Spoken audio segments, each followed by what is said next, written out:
मेरा नाम अलका है। मैं बड़े ही शौक और चंचल टाइप की लड़की थी। शादी से पहले भी मेरे काफ़ी लड़कों के साथ अफेयर रह चुके थे। मुझे लड़कों से बात करने का बहुत शौक़ था क्योंकि मैं बहुत ज़्यादा खूबसूरत थी, इसलिए बहुत आसानी के साथ लड़के मेरी बातों में आ जाते थे और मुझसे बातचीत करना शुरू कर देते थे। मैं गरीब फैमिली से बिलोंग करती थी, इसलिए मैंने अपनी ज़िंदगी में सुख चैन नहीं देखा था। घर में हमेशा भाभी और मम्मी की लड़ाई रहती थी। मुझे ज़्यादा पढ़ाया भी नहीं गया था क्योंकि मेरे घर में गरीबी ही गरीबी छाई हुई थी। उन लोगों के पास मुझे पढ़ाने के लिए पैसे ही नहीं थे, ना ही उन लोगों ने मेरा कोई शौक़ पूरा किया था। हालांकि मैं 3 भाइयों की इकलौती बहन थी। मेरे घर में हम लोगों को दाल रोटी मिल जाती थी, यही हमारे लिए बहुत था। इसलिए वो लोग मेरी डिमांड्स कहाँ से पूरी कर सकते थे।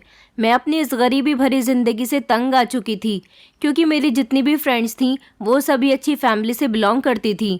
उन सब के पास मोबाइल था और वो ना जाने कितने लड़कों से बात करती थी।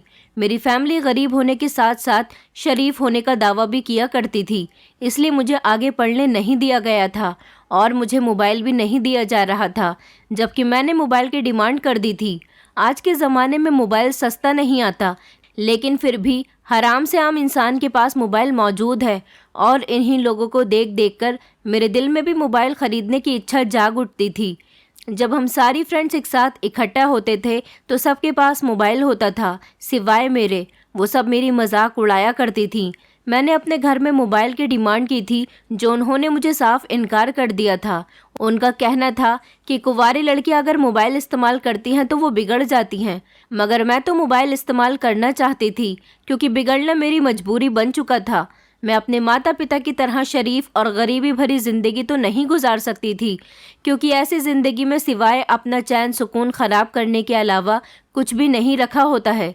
लोग गरीब इंसान को रौंद कर चले जाते हैं और कोई भी ऐसे इंसान की मदद नहीं करता। मेरा मानना यही था कि हमेशा अपनी ख्वाहिशों को पूरा करना चाहिए, चाहे ऐसा किसी से छीनकर ही क्यों ना करना पड़े। मैंने मोबाइल लेने के लिए घर में शोर मचा दिया था, लेकिन मेरे परिवार वालों के पास पैसे होते तब वो मुझे मोबाइल दिलाते ना। मेरे तीन भाई थे, तीनों ही बिल्कुल नकारा थे। सबसे बड़े भैया की शादी हो चुकी थी और वो अपनी पत्नी के साथ अपनी ज़िंदगी गुजारने में बिज़ी हो गए थे और उनकी पत्नी इतनी तेज़ आ गई थी कि हर दिन घर में उनकी मम्मी से लड़ाई लगी रहती थी। मेरी मम्मी भी कुछ कम नहीं थी। शायद हम गरीब लोग ऐसे ही होते हैं, छोटी छोटी बातों से लड़ने झगड़ने लग जाते हैं। अगर हमें लगता है कि हमारे साथ किसी तरह की कमी हो रही है तो हम उस कमी को लड़ झगड़ कर पूरी कर लेते हैं, और इसके अलावा गरीब इंसान कर भी क्या सकता है, क्योंकि गरीबों के भाग्य में तो सिर्फ इतना ही लिखा होता है, जबकि असल मज़े तो अमीरों के हैं। फ़िलहाल मुझे मोबाइल नहीं दिलवाया गया तो मैंने 2-3 दिन तक घर में खाना नहीं खाया था। मेरी भाभी का कहना था कि इसकी जल्द से जल्द शादी कर दो, अगर घर में रहेगी तो ऐसे ही डिमांड करती रहेगी। थोड़ा बहुत पढ़ाया लिखाया है, यही इसके लिए काफ़ी नहीं है। मगर मैं तो भाभी की बातों को एक कान से सुनकर दूसरे कान को निकाल दिया करती थी। मुझे उनकी बातों से कोई मतलब नहीं था। मैं तो सिर्फ किसी भी तरह से अपने शौक़ पूरा करना चाहती थी। मेरे ज़्यादा हंगामा करने से और खाना ना खाने से मेरी माँ के दिल पर बहुत बड़ा सदमा पहुँचा था। उन्होंने अपने कानों की छोटी छोटी बालियाँ बेचकर मुझे मोबाइल दिलवा दिया था। हालांकि इससे पहले वो मुझे बहुत समझ चुकी थी, लेकिन मेरी कुछ समझ नहीं आता था।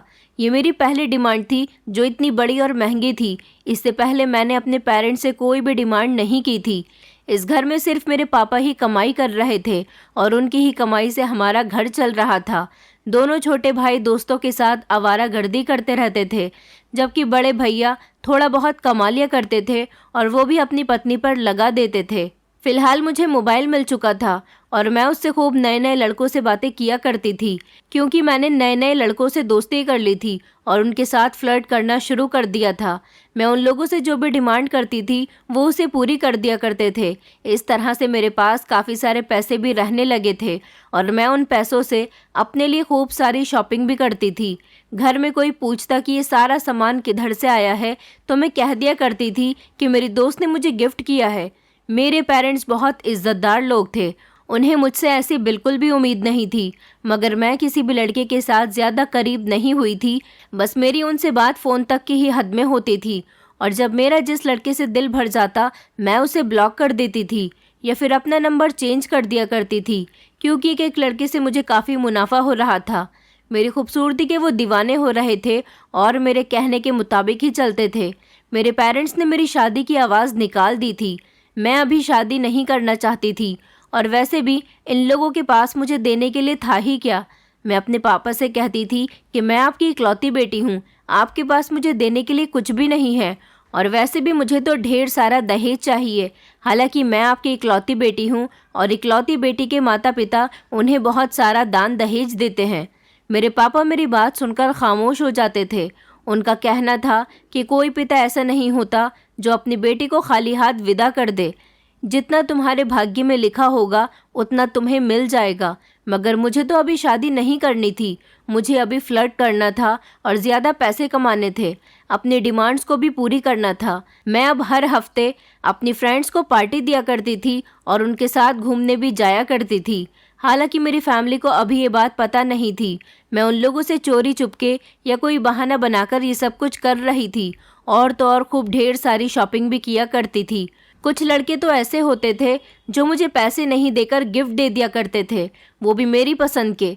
मुझे अब अपनी ज़िंदगी बहुत अच्छी लगने लगी थी, क्योंकि मैं लालची हो गई थी और अपने लालच में आकर मैं काफ़ी सारे लड़कों को लूट चुकी थी। लेकिन अब बात सिर्फ गिफ्ट तक ही नहीं रही थी, बल्कि मैं लड़कों के साथ पैसों की खातिर रूम पर भी जाने लगी थी। और फिर उसके बाद मैंने वही सब कुछ किया था जो हर लड़का लड़की करते हैं। ऐसा करना मेरा शौक भी बन गया था और मुझे ढेर सारे पैसे भी मिल जाया करते थे। पैसों का लालच मुझे अंधा बनाता चला जा रहा था और मैं ये समझ ही नहीं पा रही थी कि मैं अपनी इज्जत के साथ खिलवाड़ कर रही हूँ। एक दिन जब मैं घर वापस आई तो मुझे पता चला कि मेरा रिश्ता फिक्स कर दिया गया है। मैं ये बात सुनकर घबरा गई थी, क्योंकि मेरा अभी शादी करने का कोई इरादा नहीं था और मेरे घर वाले मेरी शादी करने के पीछे पड़ गए थे। उन्होंने मुझसे बिना पूछे ही मेरा रिश्ता फिक्स कर दिया था। यहाँ तक कि मेरी शादी की डेट भी अगले महीने की ही रख दी थी। उनका कहना था कि तुम लड़की की फैमिली को बहुत पसंद आ गई हो और लड़के की फैमिली अच्छी है, खाते पीते लोग हैं और लड़का भी पढ़ा लिखा है, इसलिए उन्हें दान दहेज की भी ज़रूरत नहीं है और वो लोग शादी में भी फिजूल खर्ची नहीं चाहते। मुझे अपने पेरेंट्स पर बहुत गुस्सा आ रहा था कि एक बार उन्हें मुझसे तो इस बारे में डिस्कस कर लेना चाहिए था कि मैं क्या चाहती हूँ। मैं उनकी इकलौती बेटी थी। मैं चाहती थी कि मेरी शादी खूब धूमधाम से हो।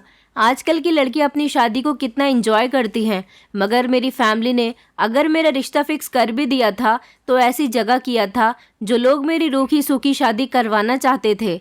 मैं तो बहुत ही दुखी हो गई थी इस खबर को सुनकर, लेकिन मैंने जब लड़के का फ़ोटो देखा तो मैं पिघल गई थी, क्योंकि लड़का बहुत ही स्मार्ट था और लड़के की माँ को मेरे जैसे ही खूबसूरत लड़की चाहिए थी, इसलिए उनकी कोई डिमांड नहीं थी।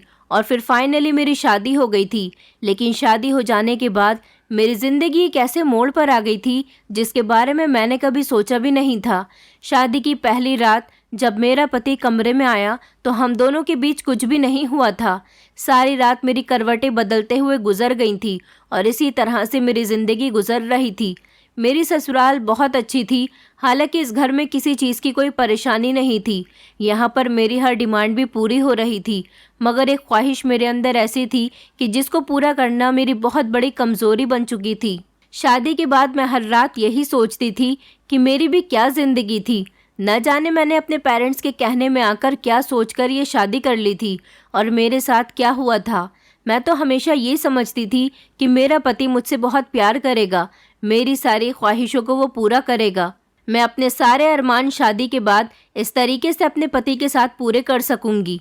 अब मेरे सारे सपने बिखर गए थे, बल्कि मैं तो अंदर से पूरी तरह से टूट कर रह गई थी। मेरे पति के होने ना होने से मुझे कोई फ़र्क नहीं पड़ता था।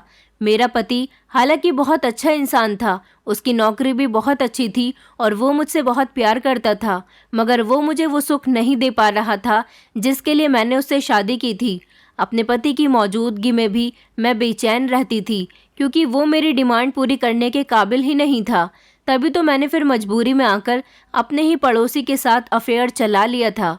वो अपनी फैमिली के साथ हमारे पड़ोस वाले घर में शिफ्ट हुआ था। उसकी पत्नी पुलिस ऑफिसर थी और वो ज़्यादातर ड्यूटी पर ही रहती थी। उसके यहाँ कोई बच्चा भी नहीं था। उन दोनों की शादी को अभी 1 महीना ही हुआ था। उसकी पत्नी का ट्रांसफ़र इस शहर में हो गया था, इसीलिए वो दोनों यहाँ पर रहने के लिए आए थे। वो लड़का बहुत स्मार्ट था और मेरा उस पर दिल आ गया था। सारा दिन उनके घर में भी कोई नहीं होता था, इसलिए मैं बहाने से उनके घर में चली जाती थी। वो भी अकेला था, उसकी पत्नी ज़्यादातर ड्यूटी पर ही होती थी और मुझे भी अपनी डिमांड पूरी करने के लिए किसी मर्द की ज़रूरत थी। और जब मेरा पति ये सब पूरा नहीं कर सकता था तो फिर मैंने अपने पड़ोसी रवि के साथ ये सब कुछ करना शुरू कर दिया था। वो मुझे पूरा टाइम दिया करता था। मेरी सास भी बहुत खूबसूरत थी। मेरे ससुर भी यंग ही थे क्योंकि मेरे पति की ज़्यादा उम्र नहीं थी।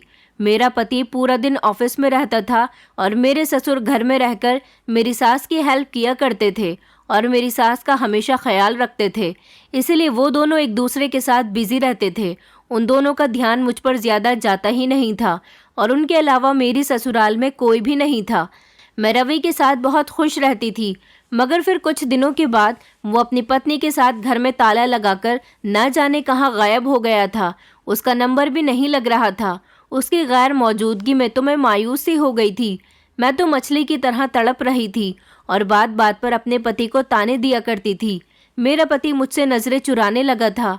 मुझे लगता था कि कहीं मैं उसकी सच्चाई सब लोगों के सामने ना खोल दूं, और उसने मुझे मना किया था कि उसकी ये कमी मुझे कभी भी उसके मम्मी पापा के सामने नहीं आने देनी है, वरना वो बहुत शर्मिंदगी महसूस करेगा।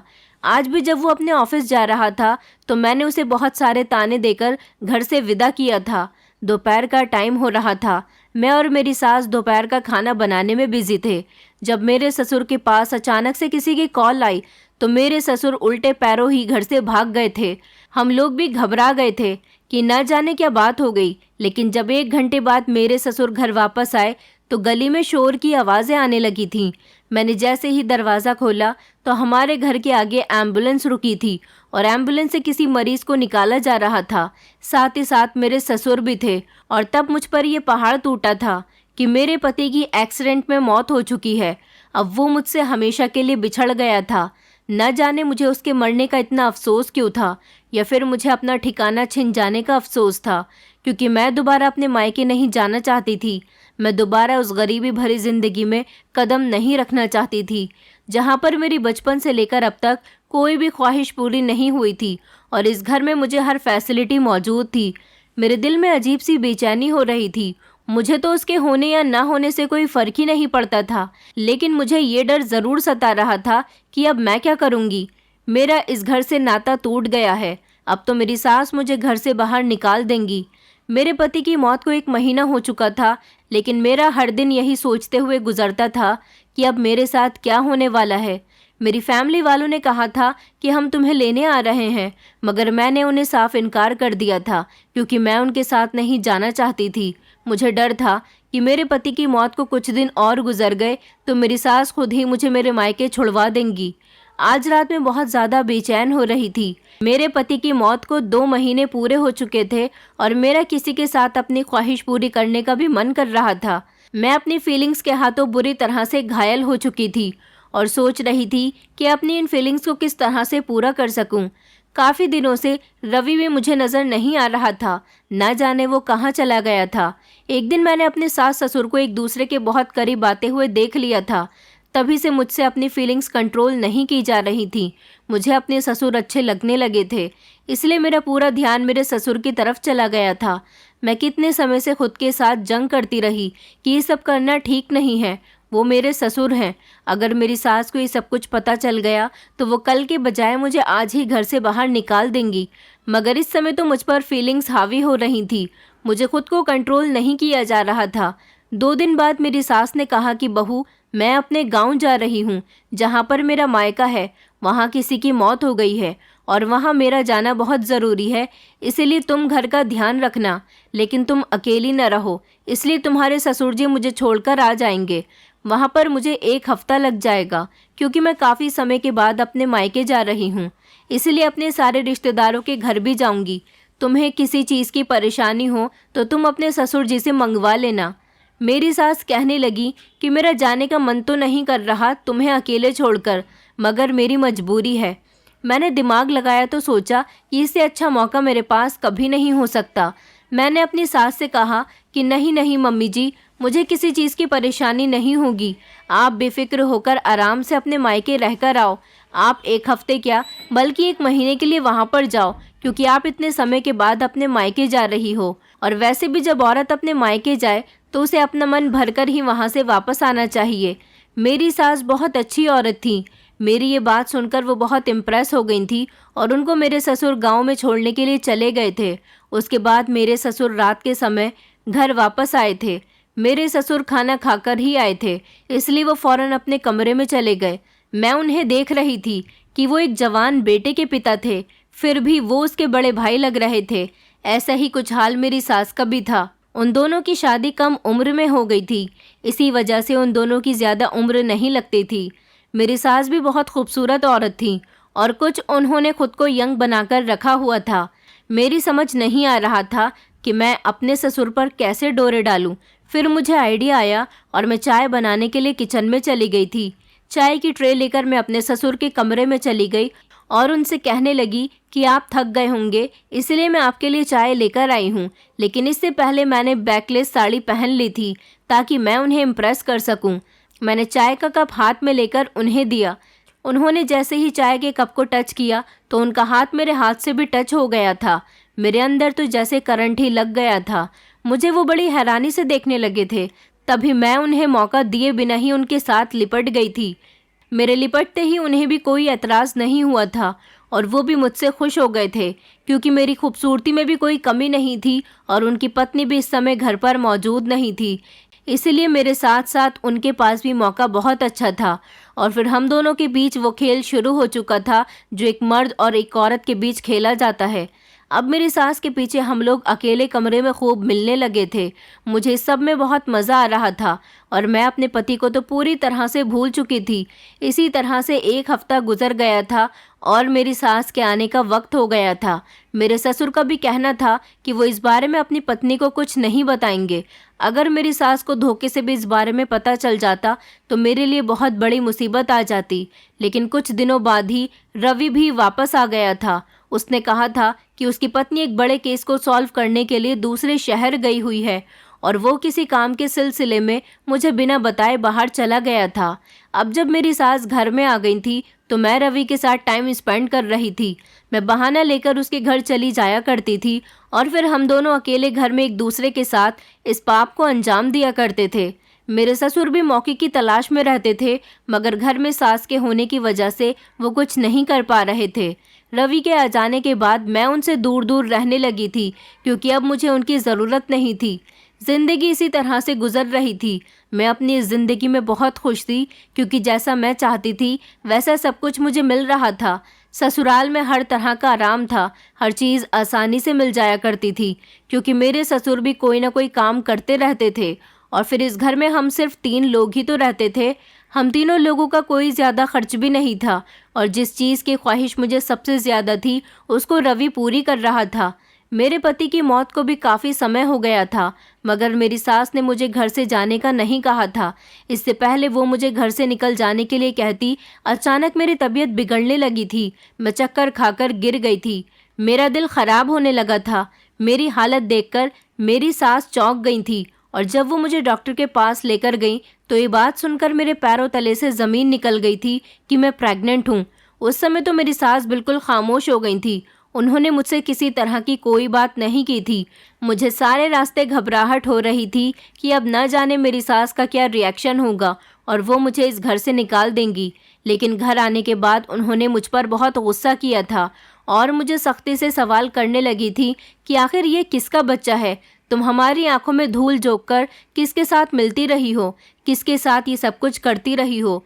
तुम मेरे बेटे की विधवा हो, ये समझकर मैंने तुम्हें अपने घर में रहने दिया, लेकिन तुम तो हम लोगों को बेवकूफ़ बना रही हो। न जाने तुम किस किस से मिलती हो। अब बताओ सच सच कि ये बच्चा किसका है, वरना मैं तुम्हें धक्के मारकर घर से निकाल दूंगी। मैंने डरते डरते रवि का नाम ले दिया था, जबकि मेरे ससुर भी घबराए हुए थे। उन्हें लगता था कि ये बच्चा उनका तो नहीं, मगर ये बच्चा रवि का था। मैं अच्छी तरह से जानती थी। रवि का नाम सुनकर तो मेरी सास के होश उड़ गए थे। उन्होंने कहा कि तुम जानती भी हो कि वो शादीशुदा है और उसकी पत्नी पुलिस ऑफिसर है। वो ज़्यादातर घर से बाहर रहती है। इस बात का उसने भी खूब फ़ायदा उठाया है। मेरी सास ने मुझे और भी बहुत सारी बातें कही थी, मगर मैं खामोशी से सुनती रही थी क्योंकि मेरी गलती थी। मेरे ससुर भी ये बात सुनकर हैरान रह गए थे कि मैं गलत कैरेक्टर की लड़की हूँ। मैं उनके बेटे की विधवा होते हुए उनके साथ ही नहीं बल्कि आस पड़ोस के लोगों के साथ भी रिलेशन बना चुकी हूँ। मेरे ससुर भी मुझसे नाराज़ हो गए थे, लेकिन उन्होंने मेरी सास को कुछ नहीं बताया था क्योंकि इस सब में वो खुद भी फंस सकते थे।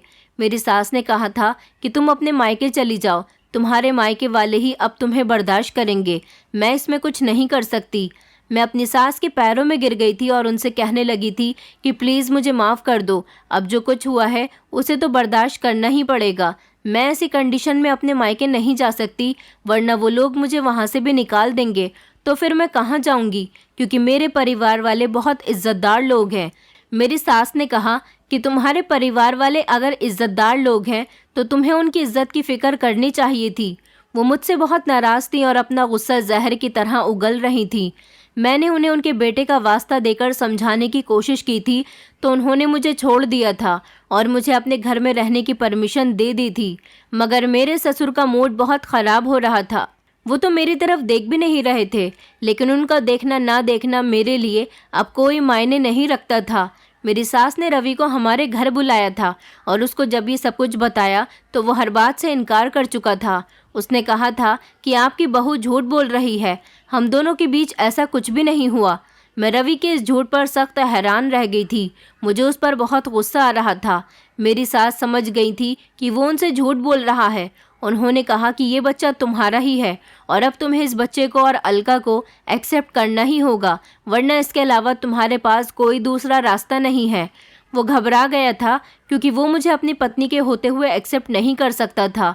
उसकी पत्नी हमेशा ड्यूटी पर होती थी, इसलिए उसे अपने पति की हरकतों की कोई खबर नहीं थी। उसका कहना था कि मैं एक विधवा से शादी नहीं कर सकता। तब मेरी सास ने कहा कि तुम एक विधवा के साथ शादी नहीं कर सकते, मगर उसके साथ रंग रलिया तो खूब मना सकते हो। इस बात पर वो खामोश हो गया था और उसने कहा था कि वो सोचकर मेरी सास को इस बारे में बता देगा। मेरी सास का कहना था कि अगर उसने तुमसे शादी कर ली तो फिर तुम उसके घर चली जाना। अब हम तुम्हें अपने घर में बर्दाश्त नहीं करेंगे, क्योंकि हम समझ गए हैं कि तुम बहुत ही बिगड़ी हुई औरत हो जिसकी हमारे घर में कोई जगह नहीं है। अपनी सास की बातें सुनकर मैं शर्मिंदा हो रही थी, पर मैं क्या कर सकती थी, मैं भी तो मजबूर थी। रवि ने कुछ दिनों बाद मेरी सास को भरोसा दिलाया था कि वो मुझे एक्सेप्ट कर लेगा, लेकिन अभी नहीं। अभी जिस तरह से चल रहा है चलने दिया जाए, क्योंकि अभी उसकी नौकरी में कुछ दिक्कत आ रही है और जब उसकी नौकरी फाइनल हो जाएगी तब वो मुझसे शादी कर लेगा और अपनी पत्नी के बारे में सोचेगा कि उसका क्या करना है, क्योंकि वो भी ज़्यादातर घर से बाहर ही रहती थी। इसलिए जिस परेशानी का शिकार मैं हो रही थी उसी परेशानी का शिकार रवि भी हो चुका था। तभी तो उसने अपना दिल बहलाने के लिए मेरा सहारा लिया था। अब मैंने अपनी सास के आगे सर झुका दिया था। रवि ने खामोशी से कहा था कि तुम मेरे घर आ जाओ, लेकिन अभी मैं तुमसे शादी नहीं कर सकता। मैं अपनी पत्नी को धोखा नहीं देना चाहता। मैं रवि के साथ बिना शादी किए भी रह सकती थी, क्योंकि मुझे तो सिर्फ एक ही चीज़ की ज़रूरत थी और उसके पास पैसे की भी कोई कमी नहीं थी। उसकी पत्नी और वो दोनों मिलकर काफ़ी पैसे कमाते थे। उसने मेरी सास से नौकरी का तो बहाना लिया था। दरअसल वो मुझसे शादी ही नहीं करना चाहता था, क्योंकि अगर वो ऐसा कर लेता तो उसकी पत्नी बहुत खतरनाक औरत थी, अपने ही पति को अरेस्ट भी कर सकती थी। इसलिए अपनी पत्नी से छुपकर उसने मुझे अपने घर में जगह तो दे दी थी, मगर ऐसा सिर्फ मेरी सास को तसल्ली दिलाने के लिए ही किया था। मेरी सास को लगा था कि उसने मुझे एक्सेप्ट कर लिया है और अब वो अपनी पत्नी को छोड़ देगा, मगर शायद मेरी सास नहीं जानती थी कि उसकी पत्नी को धोखा देने का अंजाम हमें क्या मिलने वाला था। इसलिए सब कुछ खामोशी से चलता रहा। मैं रवि के ही घर पर रह रही थी। रवि ने मुझसे अबॉर्शन करवाने के लिए कहा था और मैं ये अबॉर्शन नहीं करवाना चाहती थी, लेकिन वो मुझे ज़बरदस्ती अस्पताल ले गया था और उसने मेरा अबॉर्शन करवा दिया था। इस तरह से इस बच्चे का नामो निशान तो ख़त्म हो गया था। ऐसा करने से रवि के सर से एक बहुत बड़ा बोझ उतर गया था। जब रवि की पत्नी के आने की खबर होती तो मैं अपने ससुराल आ जाती थी, क्योंकि मेरी सास को मैंने यही बताया था कि अभी रवि ने अपनी पत्नी से बात नहीं की है और मेरा मिसकैरेज हो गया, जिसकी वजह से मेरा बच्चा इस दुनिया में नहीं रहा। इस बात पर मेरी सास को बहुत अफसोस हुआ था। जब रवि की पत्नी चली जाती थी तो मैं फिर से रवि के घर चली जाती थी और फिर कुछ दिन गुजारने के बाद हम दोनों पहले की तरह नॉर्मल लाइफ पर आ गए थे। हर रात हम दोनों एक दूसरे के साथ इस काम को अंजाम दिया करते थे, क्योंकि वो भी इस चीज़ के लिए तरस रहा था और मैं भी। मगर इस बीच एक बात बहुत अजीब थी कि मेरे ससुर मेरे पीछे पड़े हुए थे। उनका कहना था कि मैं उनका भी दिल बहलाऊं, वरना वो मेरी सारी सच्चाई मेरी सास को बता देंगे। मैं उनकी इस धमकी से डर गई थी, लेकिन मैंने उनको भी धमकी दी थी कि मैं आपके बारे में भी आपकी पत्नी को सब कुछ बता दूंगी। उन्होंने कहा था कि तुम्हारी सच्चाई तो पहले ही रवि के साथ खुल चुकी है, इसलिए मेरी पत्नी मेरी बात पर आसानी से यकीन नहीं करेगी और मैं ये बात साबित करने में कामयाब रहूँगा कि गलती तुम्हारी ही है, तुम मुझ पर इल्ज़ाम लगा रही हो। अब मैं रवि से छुपकर अपने ससुर के साथ भी वो सब कुछ कर रही थी। मेरे ससुर चोरी चुपके रवि के घर दिन में आ जाते थे और फिर वो शाम के टाइम निकल जाते थे। उसके बाद रात को जब रवि आता था तो फिर हम दोनों एक दूसरे के साथ इस बात को अंजाम दिया करते थे। मेरे दिन और रात इसी तरह से गुजर रहे थे। अबॉर्शन होने की वजह से मेरे अंदर बहुत कमी आ गई थी। अब मैं इन दोनों मर्दों की हवस का शिकार हो रही थी, क्योंकि इन दोनों को ही हवस की आदत पड़ गई थी। लेकिन अब धीरे धीरे कमज़ोरी की वजह से मेरा मन इस काम से हटने लगा था। दरअसल जब मेरी शादी मेरे पति के साथ हुई थी, तब से ही उन्हें अपनी कमी के बारे में पता था। वो अपने पेरेंट्स को शादी करने के लिए टालते रहते थे, क्योंकि वो अच्छी तरह से जानते थे कि उनके अंदर बहुत बड़ी कमी है। मगर उनके पेरेंट्स ने उनकी शादी ज़बरदस्ती करवा दी और फिर जब शादी की रात मेरी ख्वाहिश पूरी नहीं हुई तो मेरे सामने उनकी कमज़ोरी खुलकर आ गई थी। जबकि मैंने सोचा था कि शादी से पहले जो सब कुछ मैं लड़कों के साथ किया करती थी वो मैं अब अपने पति के साथ किया करूँगी।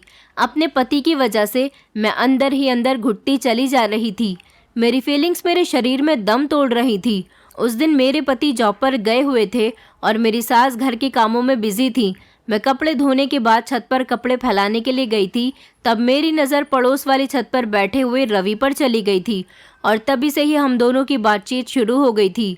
धीरे धीरे हम दोनों इतने करीब आ गए थे कि मैं छत से ही रवि के घर चली जाती थी और हम दोनों एक दूसरे के साथ फिजिकल हो गए थे। मेरे पति को मुझ पर शक होने लगा था, मगर मैं उनको टाल दिया करती थी कि ये आपका वहम है, आप खुद कुछ नहीं कर सकते, इसलिए आपको अपनी पत्नी पर शक होता है। मेरा पति मेरा ये ताना सुनकर खामोश हो जाया करता था, लेकिन एक दिन मेरे पति ने मुझे रवि के घर में जाते हुए देख लिया था और वो समझ गए थे कि मैं उसके घर में क्यों गई हूँ। उन्होंने घर आने के बाद मुझे बहुत डांट लगाई थी। सारी रात हम दोनों झगड़ते रहे थे। मैं अपने पति से ये कह रही थी कि अगर आप ऐसे नहीं होते तो मुझे अपनी ख्वाहिशों को दूसरों से पूरा नहीं करना पड़ता। मैंने अपने पति से कहा था कि अगर आपकी कंडीशन ऐसी थी तो आपको मुझसे शादी ही नहीं करनी चाहिए थी। मेरा पति खामोश होकर मेरी सारी बातें सुनता रहा था। मेरी सारी बातें उनको हर्ट कर रही थी। वो सारी रात टेंशन में रहे थे और फिर जब सुबह वो ऑफिस गए तो खबर आई थी कि उनका एक्सीडेंट हो गया। अब मैं अपने ससुर और रवि से अपनी जान छुड़ाना चाहती थी, क्योंकि इन दोनों ने मुझे बहुत तंग कर दिया था। मुझे 1 मिनट की भी फुर्सत नहीं मिलती थी। दिन के समय मेरे ससुर आ जाते थे और रात के समय पर रवि। जिस चीज़ को मैंने अपना शौक बना लिया था उस चीज़ से अब मेरा मन भरने लगा था। मगर मेरे ससुर मुझे बार बार ब्लैकमेल करते थे कि अगर तुमने मुझे इनकार किया तो मैं तुम्हारी सास को तुम्हारे और रवि के बारे में सब कुछ बता दूंगा। मैं बस किसी तरह से अपने ससुर से जान छुड़वाना चाहती थी। मैंने उन्हें हर तरीके से समझाकर देख लिया था, मगर वो मेरा पीछा छोड़ने के लिए राज़ी ही नहीं थे। मैं ये सोचकर खुद पर कंट्रोल कर लिया करती थी कि इसमें मेरा कोई कसूर नहीं है। मुझे अपनी ख्वाहिशें किसी न किसी के साथ तो पूरी करनी ही थी, लेकिन इस काम के चलते हुए काफ़ी दिन हो गए थे। अब इस काम का दी एंड होने की बारी आ गई थी, क्योंकि एक दिन जब दोपहर के समय मेरे ससुर मेरे पास आए तो हम दोनों बंद कमरे में इस पाप को करने में बिजी थे। तभी अचानक झटके से दरवाज़ा खुल गया और ये देखकर मेरे और मेरे ससुर के होश उड़ गए थे कि दरवाजे पर कोई और नहीं बल्कि मेरी सास और रवि की पत्नी मौजूद थी। रवि तो घर से गया हुआ था, इसलिए उस बारे में नहीं पता था। रवि मेरे और मेरे ससुर के बारे में कुछ नहीं जानता था। वो दोनों औरतें फटी फटी नज़रों से हम दोनों को देख रही थीं। हम दोनों घबराकर एक दूसरे से अलग हो गए थे और हमने अपनी हालत को ठीक किया था। उन लोगों को देखकर मैं तो बुरी तरह से घबरा गई थी। मैंने फ़ौरन से अपने कपड़े ठीक किए। मेरी सास मेरे करीब आई और उन्होंने मेरे मुंह पर एक ज़ोरदार थप्पड़ मार दिया था, और तो और उन्होंने अपने पति को भी घूर कर देखा था। रवि की पत्नी ने फौरन ही रवि को भी घर बुला लिया था और उससे कहा था कि ये सब कुछ हमारे घर में क्या हो रहा है, आखिर तुम मेरी पीठ पीछे यहाँ पर क्या करते रहते हो। रवि मुझे और मेरे ससुर को देखकर घबरा गया था। मेरी सास ने कहा था कि मैं तुम्हें बताती हूँ आखिर यहाँ पर चल क्या रहा है। दरअसल ये औरत तुम्हारे पति के साथ भी अफेयर चला रही है और मेरे पति को भी अब इसने अपने काबू में कर लिया है। ये बहुत ही घटिया औरत है। ये मेरे बेटे की विधवा है, मगर इसने अपनी हवस पूरी करने के लिए तुम्हारे पति को भी अपना शिकार बना लिया और मेरे पति को भी। मुझे काफ़ी दिनों से अपने पति पर शक हो रहा था। मैं अपने पति और अपनी बहू को रंगे हाथों पकड़ना चाहती थी, इसलिए मैंने तुम्हें यहाँ पर बुलाया है। लेकिन शायद तुम नहीं जानती कि तुम्हारे पति के बच्चे की माँ भी बन गई थी, पर इन्होंने न जाने उस बच्चे के साथ क्या किया। मिसकैरेज हो गया था या फिर ज़बरदस्ती इन लोगों ने अबॉर्शन करवाया था। रवि की पत्नी तो ये बात सुनकर हैरान रह गई थी। उसे अपने कानों पर विश्वास ही नहीं हो रहा था, क्योंकि उसने अपने पति पर बहुत भरोसा किया था। दरअसल मेरी सास ने उसे फ़ोन करके बुलाया था। उन्होंने रवि की पत्नी से कहा था कि तुम्हारे घर में कुछ गैर कानूनी काम हो रहा है, तुम जल्द से जल्द अपने घर आ जाओ। यही सब कुछ देखने के लिए वो आई थी और उसके सामने हम लोगों की हकीकत आ गई थी। मेरी सास ने कहा था कि अरेस्ट कर लो इस लड़की को और साथ ही साथ मेरे पति को भी अरेस्ट कर लो, जो अपनी पत्नी के होते हुए अपनी बहू के साथ ये सब कुछ कर रहा है। इस आदमी को शर्म नहीं आई अपने बेटे की विधवा के साथ ये सब कुछ करते हुए। मेरे ससुर कहने लगे कि इसमें मेरी कोई गलती नहीं है। जब तुम एक हफ्ते के लिए अपने मायके गई थी तो तब ये खुद मुझसे आकर लिपट गई थी, और फिर जब रवि घर वापस आ गया तो ये रवि के साथ ये सब कुछ करने लगी। सब लोगों के सामने मेरा कैरेक्टर खुलकर आ गया था। मैं अपनी सास से माफ़ी मांग रही थी, पर शायद माफ़ी की गुंजाइश उन लोगों के दिल में अब नहीं थी। रवि भी अपनी पत्नी से माफ़ी मांग रहा था, मगर वो अपने पति की बेवफाई सहन नहीं कर सकी और उसने हम तीनों को ही अरेस्ट कर लिया था।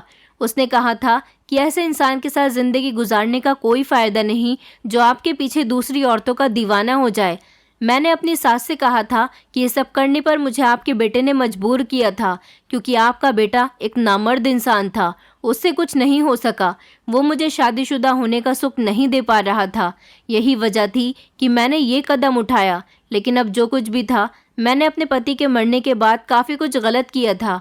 मैंने अपने पति को भी उसकी कमज़ोरी पर उसे बहुत बातें सुनाई थी, जिसकी वजह से वो टेंशन में आ गया था और ऑफिस से घर आते समय उसका एक्सीडेंट हो गया। मेरी जैसी अपने शौक पूरे करने वाली औरतों का शायद कुछ नहीं हो सकता। मेरे किए की सज़ा मुझे मिल गई। आज मैं जेल में चक्की पीस रही हूँ और भगवान से प्रार्थना करती हूँ कि वो मुझे माफ़ कर दे, क्योंकि मैंने औरत होते हुए रवि की पत्नी और अपनी सास का घर उजाड़ दिया था। यहाँ तक कि मैं अपने पति की भी पत्नी बनकर नहीं रही थी। मैं आज भी अपने किए की सज़ा काट रही हूँ, लेकिन आप लोगों को यही बताना चाहती हूँ कि जो गलती आप करते हो उसकी सज़ा भगवान आपको दुनिया में ही दिखा देगा।